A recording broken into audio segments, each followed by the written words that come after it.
You've just landed inside Launch Street, the Innovation Podcast, where we interview top innovators out there shaking things up so you can innovate and differentiate and get further, faster in this crazy, cluttered world.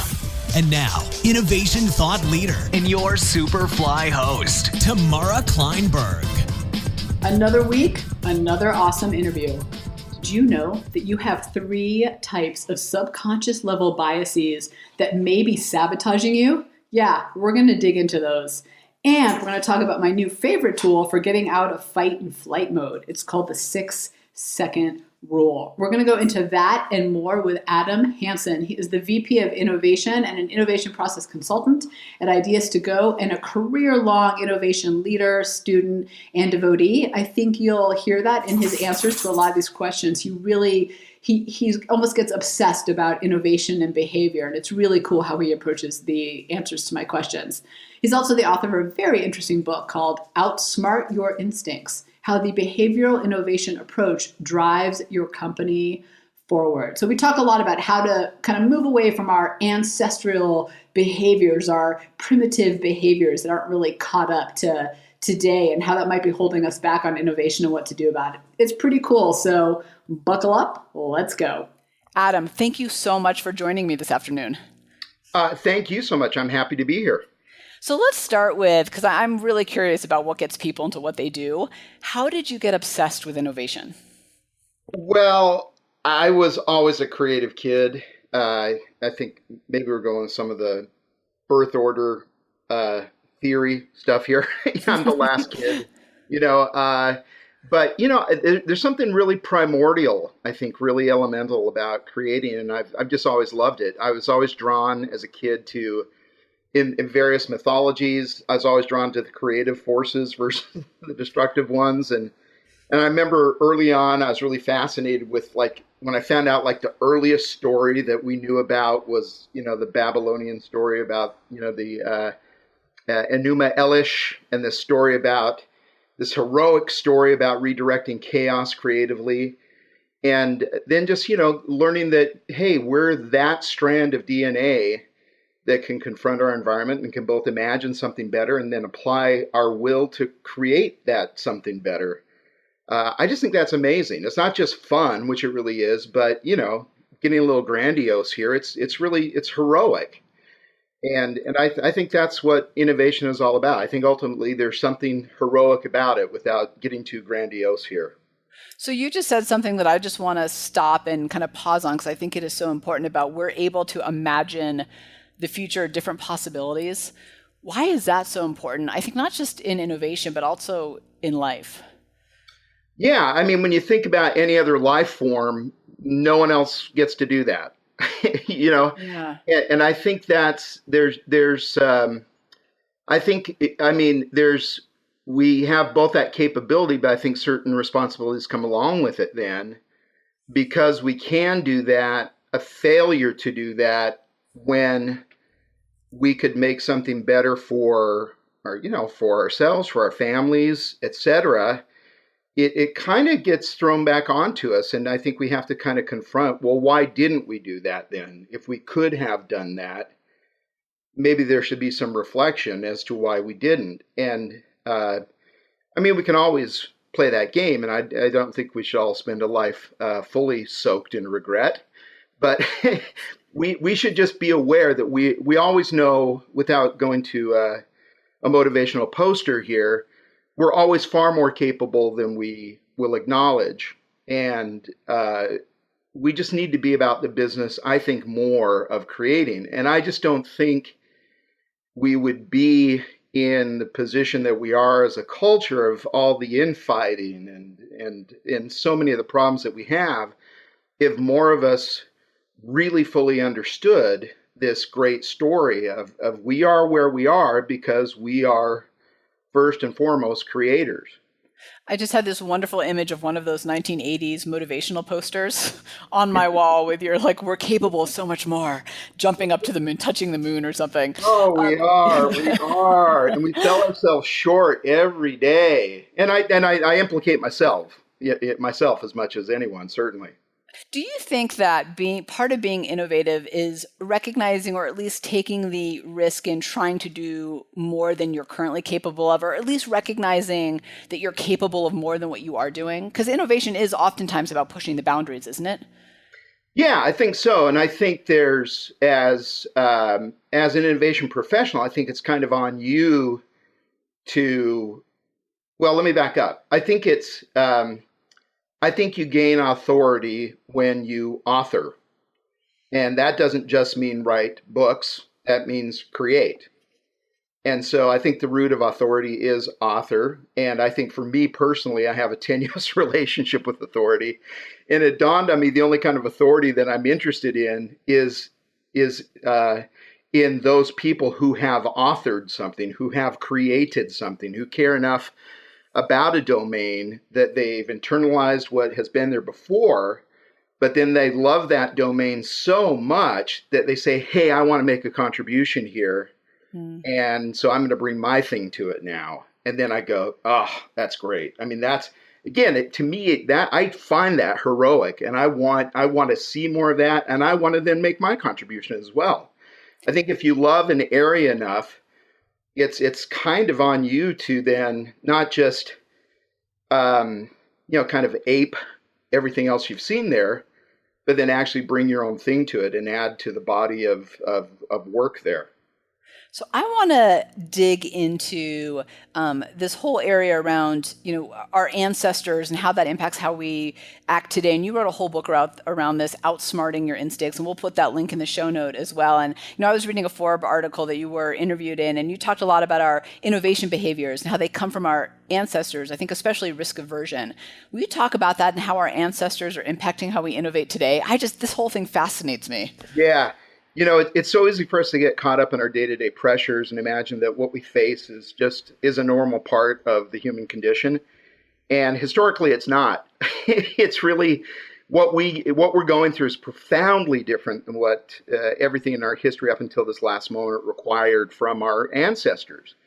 And so when conditions don't change much or at all for millennia, certain adaptive behaviors nestled in. And so when survival was the big win daily for 99.999% of our species history, it shouldn't surprise us too much that what those behaviors that are still so well ingrained in us now, don't set us up really well to deal with the conditions that we face now, which are so radically different.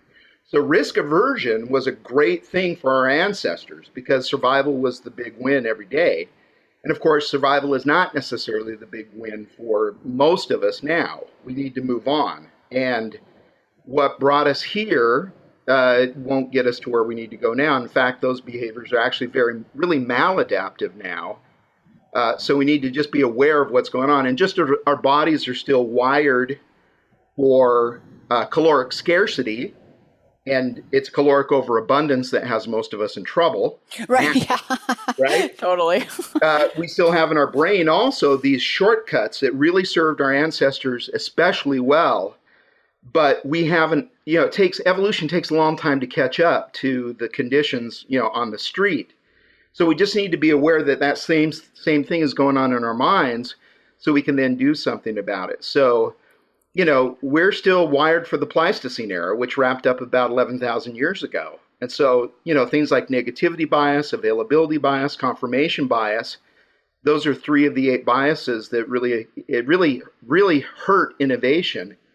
They're non-conscious, which is also a problem then because we come up with really smart sounding rationale for why we're doing certain things that really work at cross purposes with doing innovation right. But we need to be aware of it so we can then start to do something about it.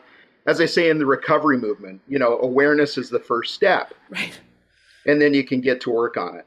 Will you say those 3 biases again? I got confirmation. I want to make sure I got the other 2. Yeah, so negativity, we list it as the first one because it's just so outsized. And it just looms so largely in our cognition. So negativity bias is the idea that bad is stronger than good in our cognition.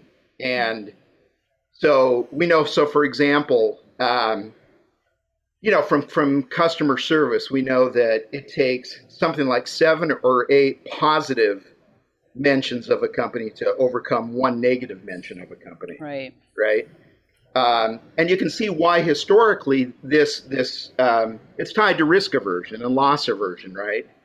And so that was really helpful. That was good to our ancestors. If all novelty was identified first and foremost as threat, then that was probably good. We didn't have to worry about things. Oh, that's new, danger, let's get out of here.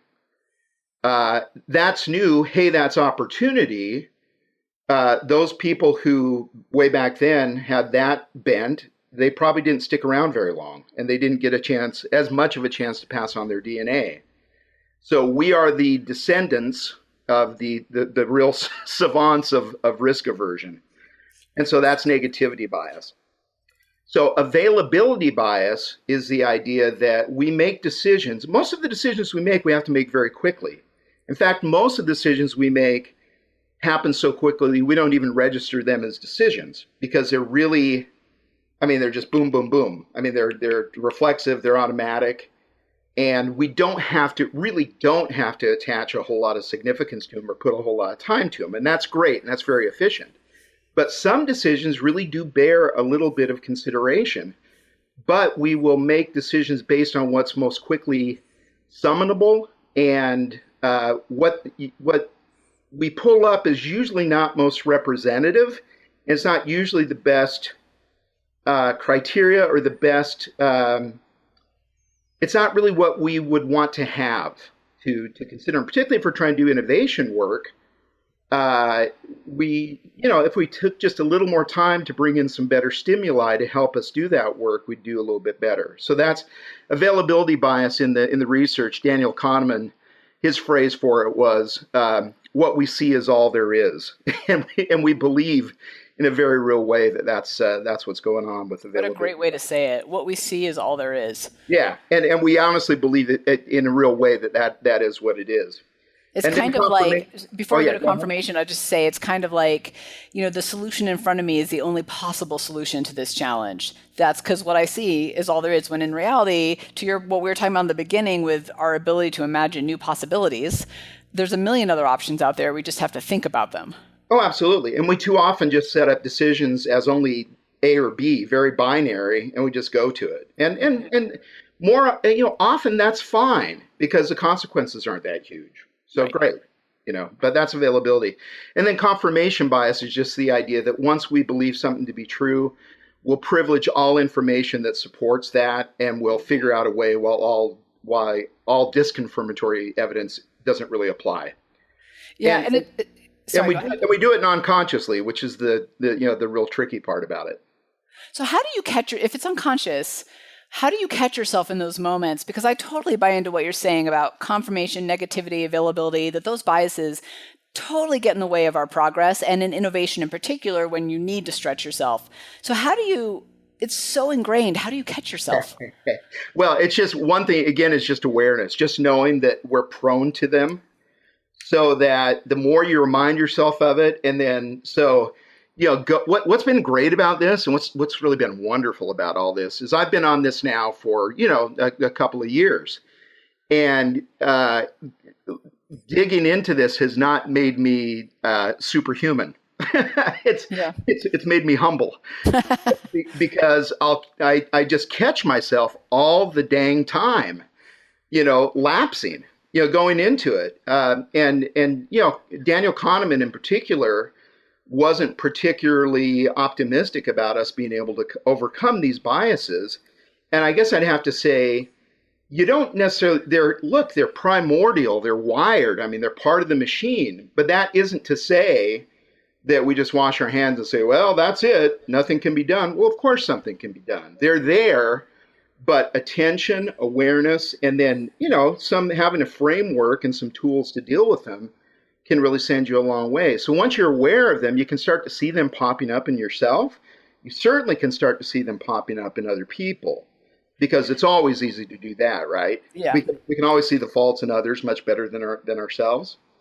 And so then, you just start to see that and you go, oh, I see what's going on. That's negativity bias. That's availability bias. That's confirmation bias. That's confabulation. That's curse of knowledge, whatever. And then you go, but what it does, hopefully, and this is what we really want to have happen here, is that it never places you in a position of judgment. It places you, hopefully, in a position of humility. And hopefully you bring a little bit of sense of humor to it. And you have colleagues who can go on this journey with you. And you just kind of link arms and help each other. Dig a little bit into that, what you mean by this position of judgment versus humility and how that impacts your ability to innovate. Well,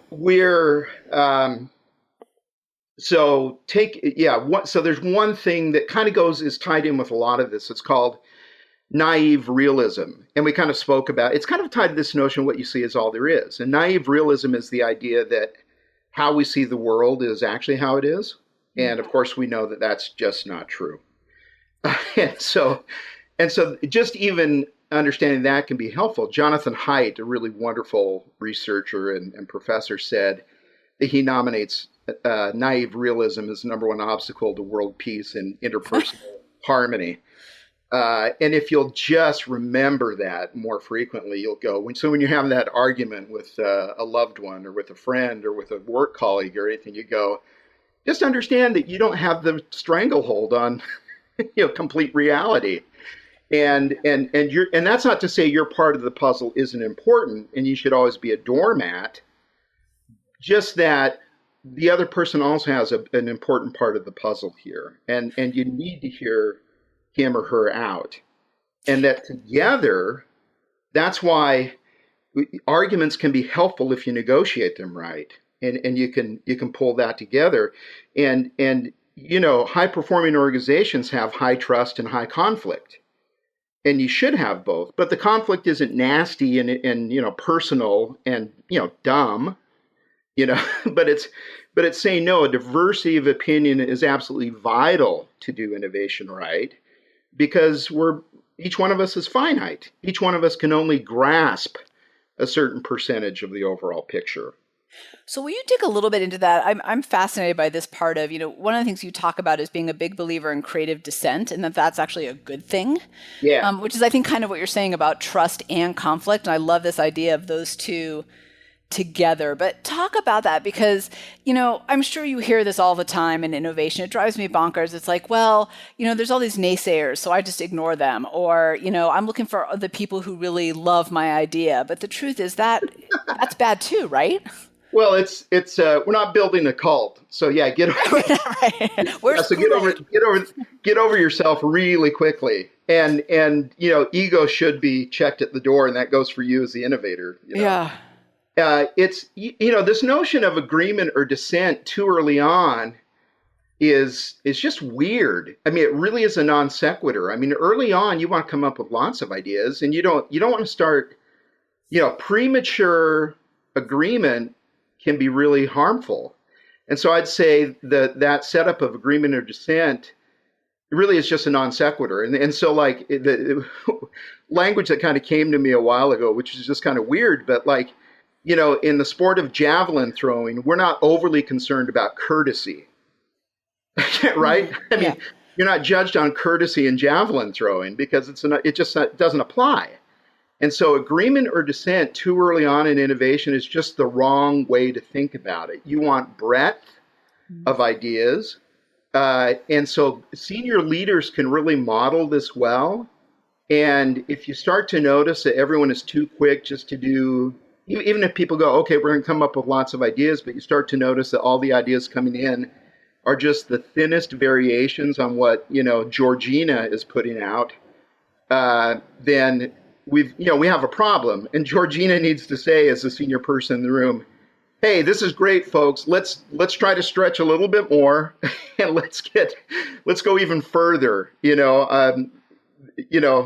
good so far, but we need to come up with a lot more variety. And one of the dimensions of creativity is range, and not just having lots of ideas, but lots of different types of ideas.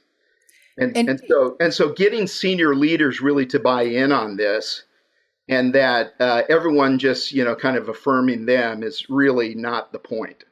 I love that we're talking about this because I think, whether you're an intrapreneur inside, innovator inside an organization, or you're an entrepreneur, we often make the mistake of, because we take it so personally, we put our ideas out there and we're looking for the people to light up because we want validation that whatever it is we're putting out there is a good thing, right? Don't call my baby ugly. Like that's the worst thing you could possibly do.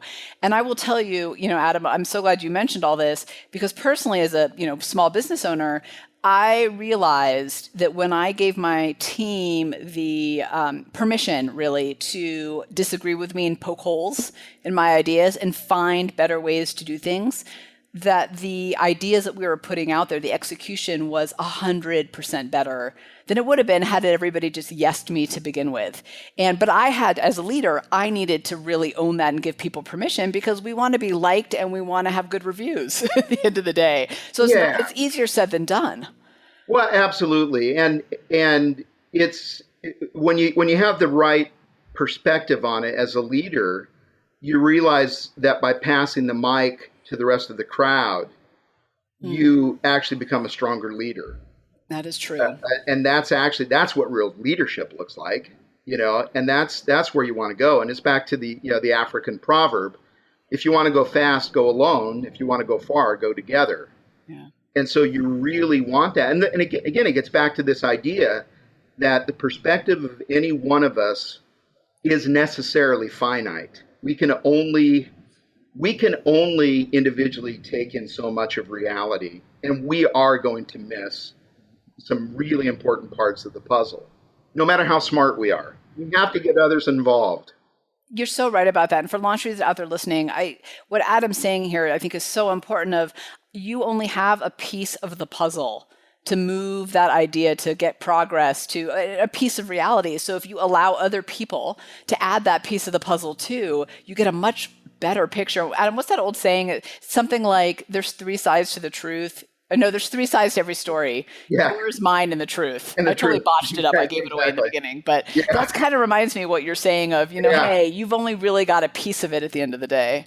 Well, and the truth is we can have 8 of us and we're only then maybe slightly beginning to close in on what the truth might be. That's right. And we're still falling short, That's so right. So I want to kind of wrap all of this around and put it into kind of the day-to-day application, because we've talked a little bit about, all these different biases and trust and conflict, and, really that at the end of the day, the time that we live in is a small drop in our lifespan as humans. And for a long time, to your point, we were just surviving. And, you had talked about in that article, just to kind of loop it back, about, that person who took the risk and went out in the bush to try find some new food or, find a new thing to hunt, probably got eaten and never came back. So risk was not rewarded the way it's potentially rewarded today. But, I was trying to bring that in my head when I was reading that back to an experience I had recently where I was in a new business meeting. This client was thinking of bringing me in to do some innovation work. And he asked me a question that set me on edge. And like fight or flight kicked in. And I froze. I started to sweat a little bit. I wanted to run. Like my body was like, get out, go, move while you can.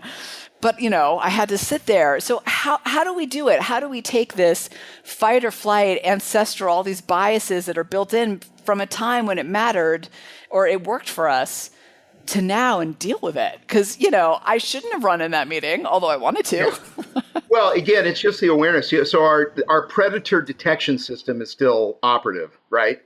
And it's blunt and it's not finely calibrated. It makes no distinction between slight embarrassment and tiger. Yeah. Right? Exactly. That's my moment right there. Like that slight on edge kind of rude comment that this person made me feel like I was about to be eaten by a tiger. Yeah. And you have no control over it. And so there's this term that I love that's called the amygdala hijack. And so it's the amygdala now in our brain kicks in, and that's the really primordial part of us. And activity is shunted away from the prefrontal cortex, and we really become dumb because it is. I mean, resources need to go to the amygdala takes over resources because this could be an emergency. Yeah. And higher order thinking isn't the most important thing right now, because you may need to get your butt out of there, right? That's why I didn't have a smart answer in the moment, because... Oh, of course. So there's some really great work being done by a group. It's 6seconds.org that I'd like to draw your attention to. I met a guy at the Business Innovation Factory Summit a couple years ago named Paul Stillman, and they say 6 seconds can be the difference between emotional intelligence and, I guess, the converse, emotional stupidity. Yeah. And so it's maybe tough to do in a meeting, to take 6 seconds just to breathe deeply and arrest the emotional hijack. But what it speaks to is, even there, this really primordial, the body just doing its thing and kind of taking over on your behalf, because it feels like there's a threat to safety here. And again, that threat isn't distinguished. It's blunt. It doesn't make the distinction. But we can arrest it, and we can gain back. And increasingly, I think what we're learning here is that we probably need to reclaim the term emotional intelligence and realize that it's just intelligence. Yeah. And increasingly, I think I'm seeing this more and more, and that intelligence, kind of shorn of emotional intelligence, really kind of looks as dumb as gypsum. And we, probably to do innovation well, we probably all need to become more emotionally intelligent and have better tools for being able to access that, and making sure that emotional intelligence is informing, every step of the innovation work that we're doing. And do you think it's fair to say that emotional hijacking that happens in those moments is actually hindering innovation in your team, in yourself? Yeah, absolutely. Because think about, and if my experience is always going to be somewhat, non-representative, because we all have that. But I now, working with Ideas to Go now, I've been able to work with lots and lots of companies over the last 16 years, and I guess I get a more representative sample. And we know of some of the tough conversations that are going on inside, Fortune 200 companies, and it's too much of this is coming down to these primordial cognitive biases, and too much of the conversation is happening at the level of kind of like the limbic brain. And so decisions are made based on non-conscious biases that are largely, kind of limbic brain kind of things, and it's getting in the way of the prefrontal cortex being able to do more of its good work. Okay, I think I have two things here. One is, I think here's what we're going to do. We're going to do a 6-second challenge. And I challenge all the listeners out there, when they have that moment where they feel, that their primal instincts have kicked in, to pause for 6 seconds and breathe before they respond to the person on the other side of the table, the phone. And I would venture to say, if you just give a, let me think about that for a second, 6 seconds actually won't seem that bad to the person on the other side. It seems more to you than it does to them. So that's my challenge. And then I want people to comment to us about how it went, because I'm going to try it for sure, because I know I've got some tough conversations coming up. Because you're right. We just got to get our control back when our primal kicks in. It's so instant that, like it happened to me, I started sweating right there. Yeah. And the great news is a little bit of awareness, and in this case, one simple tool can really make a pretty big difference. And that's the great news in all of this. I mean, this is overcomeable, if that's a word. Phew, it is now. It's surmountable. It's surmountable. There's the word. I'm from Idaho. English isn't my first language. It's pop versus soda, right? Isn't that the other difference? That's right. I'm from pop country. That's right. Yeah. It reminds me of, so I used to do a bunch of innovation work for Pepsi, and they're a great company. They have really smart people, but they had a tough time with innovation in the time that I was working with them. And I would venture to say that part of that was there was a lack of this trust and conflict at the same time, which I think is a very cool way to say. But one of the things that they used to do that didn't work, I'm kind of throwing them under the bus, sorry, Pepsi, but I think this was a cultural mistake, is they taught people to use certain language when they ask questions. So we would be running these, creative brainstorm sessions to come up with what, to your point, should be a range of ideas. And someone would, in an effort to ask a question that is probably poking a hole or saying, I don't agree, they'd say, I have a clarifying question, or I have an inquiry question, or I have a summary question. They taught them all these words to say so that the person on the other side of that question would feel more at ease when the person was asking. And what I saw in the room was exactly what you and I were talking about, is our primal instinct kicked in because we knew that meant, I'm about to disagree with your ass. Oh, yeah. And the clarifying question or the summary question, whatever, might have been just a really smart way of yes-butting the hell out of... Exactly. But everybody knew it. Yeah. Well, and so here's the other vexing part of negativity bias, what the research shows, and which comes back to highlight how irrational we are. And that is that negativity is at the same time automatic and appears really smart. Oh. And so those two things just should not coincide. I mean, you shouldn't get smart points for something that's reflexive.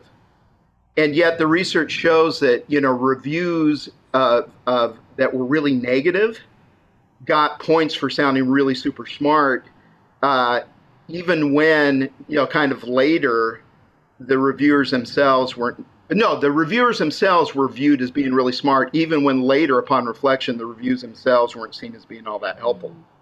So when you're the smart, snarky person taking everything down and like bucking status quo all the time, you're seen as smart, but truly you're not contributing. Well, and we know, I think we all know people who've made careers out of this. Yeah. And it seems really smart, but man, when you really think about it, it's really irresponsible. Yeah, I had never really thought of it that way, but you're absolutely right. That person always, in my mind, just personally, was always the cool person. I was like, why am I not clever like them? Damn it. Yeah. I'll never be as smart as them. You're absolutely right. I would do that all the time when someone's all super snarky and irreverent. How funny. I have a total negativity bias and I didn't even know it. See, that's how great these things are. Yeah. It's funny now, next time though that person talks, I'll pay attention to actually the content of what they're saying, and maybe I'll have a different perspective. I want to switch gears a little bit because there's one thing I want to make sure to ask you about before we run out of time, and that's about adventurous framing, if I said that right, of a challenge, about how the power of framing your challenges, problems, the things you're trying to tackle in a more adventurous way. Talk a little bit about what you mean about that and why you've seen that to be of such high impact. Yeah, so too many innovation teams, people working in innovation, lose the early opportunities to innovate. And so when you frame your challenge or your opportunity exactly as your competition would, as the rest of your category would, think about what you're doing. You're agreeing to the rules of the same game that everyone else is playing. So you've non-consciously signed up for a raft of assumptions that will hem you in. You've already given away degrees of freedom about design, customer experience, route to market, value drivers, etc. And what did you get in return for for giving thing everybody else got? Yeah. And so when you tee up your challenge differently, you will necessarily come up with different ideas. So one quick way is to put yourself in your customer's shoes and fill in this blank multiple times. I'm not buying blank.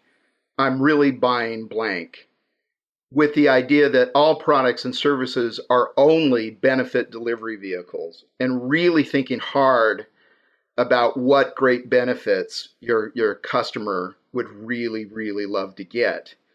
And then again, nobody buys products or services because they're just enraptured with the product or service per se, but what those do for them.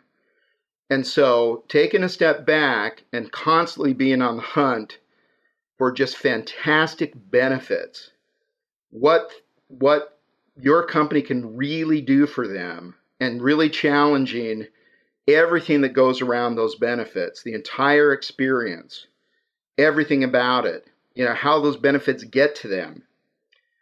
That's what it's all about. So when you frame your challenge differently, when you don't accept the terms of the game, and you get really creative from the very beginning in how you're setting it up, then you're really going to think about it, the entire process differently. Will you walk through that example? Give us something real world. So I'm not buying blank. I'm really buying blank. Will you walk us through that? I'd love to hear how it actually plays out. Well, so I think here's a great one, and you can agree or not with the quality of the end product, but what's been happening in the pizza wars the last couple of years, and I live in New Jersey, so I'm probably going to get kicked out of the state because we know what real pizza is like here. But yes, you do. Domino's, did a decent upgrade in the quality of their product, probably about 4 years ago or so, but realized, hey, that's still not good enough. What is the entire experience around our pizza? And they made a massive investment in IT, in the whole app, the whole experience of ordering through the iPhone or through your smartphone app or your tablet app or whatever. Pizza Hut didn't do any of that. And Domino has been experiencing, kind of year on year gains of like 12%. While Pizza Hut has been, languishing. Pizza Hut's been losing about 4% a year for the last couple of years. And so, Domino's, look, I think, again, I live in New Jersey, so I know what real pizza is. So I guess it's hard for me. I don't know that I would be able to tell much difference in the pizza quality between Domino's and Pizza Hut. Sorry, Domino's, sorry, Pizza Hut. But the entire experience around that pizza now, I don't think that Domino's saw that their next big gain was going to be through another reformulation of pizza or just coming out with different types of toppings. I think they said, let's think about what's the entire benefit bundle around pizza, and how can we think about that very differently? I'm not buying pizza. I'm buying the entire experience from when someone first thinks about buying pizza to taking a bite. So then would you keep going on that? So so then I'm not buying just the experience or the experience. I'm buying, the flavors I love delivered to my doorstep. Yeah. Again, so that's beautiful. So just like anything else, when you first come up with lots of ideas, then you can be really smart about which ideas you pick to come forward with. And that should be just as true about your purpose statement for your innovation as it is for the products, the product ideas you generate as well. So the whole process is come up with more ideas that you can use and pick the best ones to move forward with. When you keep doing that diverge, converge throughout the entire process, you're going to come up with better ideas. And that should not just be in the product or service ideas themselves, but even earlier when you're trying to land the right purpose statement for your project. So kind of like, I'm going to use fitness for a quick example, because I think it's just an easy one to hold on to in your brain. It's kind of like, I'm not buying a treadmill to run on every day. I'm buying the opportunity to prove that I am a healthy, fit person, because that's my identity. Yeah, it's beautiful. And so now that you have that, consider how that really changes what that entire experience could be about. And now I've gone from feet hitting a belt to everything that's going about it. And now I'm starting to consider, how do more of my senses become involved in that experience? Yeah, it's interesting. Under Armour, I was just recently reading an article about them. It was fascinating. Their huge rise, and we know them for their clothing, their wicking clothing and all that. But their whole thing is to make athletes better. Yeah. That's their vision, their mantra, everything that they serve. And because of that, they really thought about, all right, I'm not selling clothing. I'm selling a tool to help this athlete perform better. And when they thought about that took them to new innovations around community apps. They've got a whole apps things, like with thousands, hundreds of thousands probably people on it. But that helped drive their innovation, because they understood that first fill in the blank wasn't actually what they were about. Yeah. Now, it wasn't bad that they first landed it where they did. Oh, no, you got to start somewhere. Yeah, absolutely. But so it's back to, have you ever heard, Geoffrey Moore, the kind of the Silicon Valley strategist, came up with, have you ever heard his bowling pin strategy, which is great, which says, think of what that head pin is that you need to knock down first. And in doing so, it makes it all the easier to knock down the 2 and 3 pin behind it. And then, the 4, 5, and 6 pin behind them, and et cetera. And so, yeah. I love that for launch shooters listening. I am going to start thinking about, and I hope you do too, what's the head pin I can tackle today? Yeah. That could get 2, 3, and all. It's 9, right? Is that right with bowling? I don't know. I bowl with the bumpers, so I'm the wrong person to ask about bowling. But I like the analogy quite a bit. Yeah.